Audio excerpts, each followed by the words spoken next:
The Power of a Father's Love. Prologue. Here is a wonderful story about a father and son who have a very special relationship. The father's name is Dick Hoyt, and the son's name is Rick Hoyt. When Rick was born, the umbilical cord became wrapped around his neck and cut off the oxygen to his brain. This resulted in cerebral palsy and left Rick paralyzed, unable to move on his own or to speak. When Rick was 8 months old, the doctors advised his parents to give up on him, saying, "This child will be a vegetable for the rest of his life." But Rick's parents were not willing to give up. They decided to raise him as though he were a normal child. The beginning of Team Hoyt. Rick had 2 younger brothers, and his parents were convinced that Rick was just as intelligent as they were, so they wanted to send Rick to a public school. However, because Rick could not speak, the school authorities believed that he was not mentally able to comprehend enough to study at their school. Rick's parents refused to accept that, and soon they themselves taught him the alphabet and even how to swim. In 1972, when Rick turned 10 years old, a group of engineers from Tufts University heard about him and paid his family a visit. They told Rick a joke, and when he burst out laughing, they became convinced that his ability to comprehend was perfect. They built Rick an interactive computer with which he could express his thoughts by using little head movements to input information. Now at last, Rick was able to express himself using the computer. His parents had expected that his first words would be, "Hi, Mom," or "Hi, Dad," so they were quite surprised when he said, "Go Bruins!" The Bruins were an ice hockey team that had made it into the Stanley Cup Finals that year. This showed that Rick really liked sports, so his father quit his job and began taking Rick running. In 1978, Rick heard of a local athlete who was severely injured in an accident and paralyzed.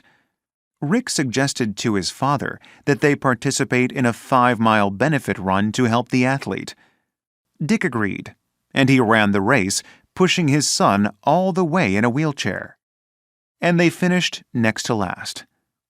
After the race, Rick told his father, "Dad, today for the first time ever, I didn't feel handicapped." They began competing in more races. In 1981, they ran the Boston Marathon and finished in the top quarter of the field.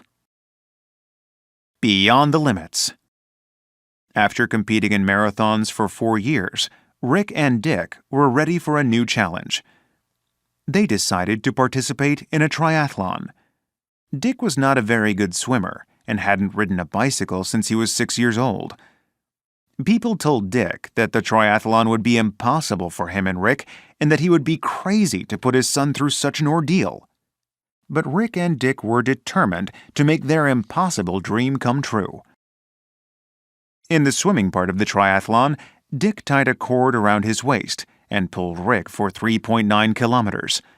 Then, he cycled 180 kilometers with his son riding behind him, and finally pushed him in his wheelchair the entire 42.195 kilometers of the running portion of the race.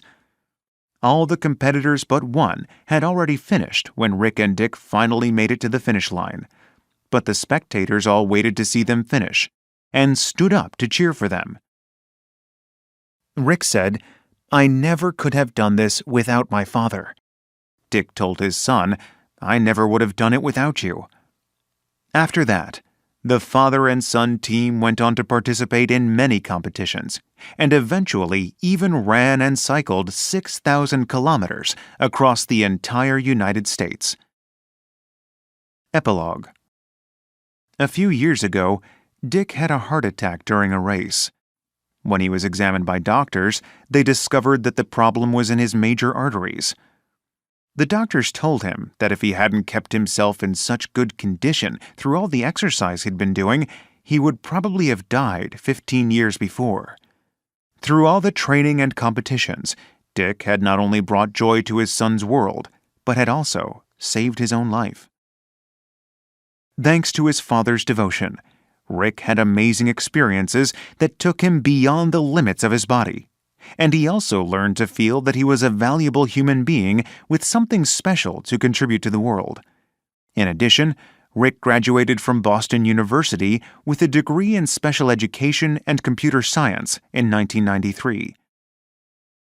Rick and Dick Hoyt went on to start the Hoyt Foundation, through which they participate in many benefit events to raise money for other disabled people.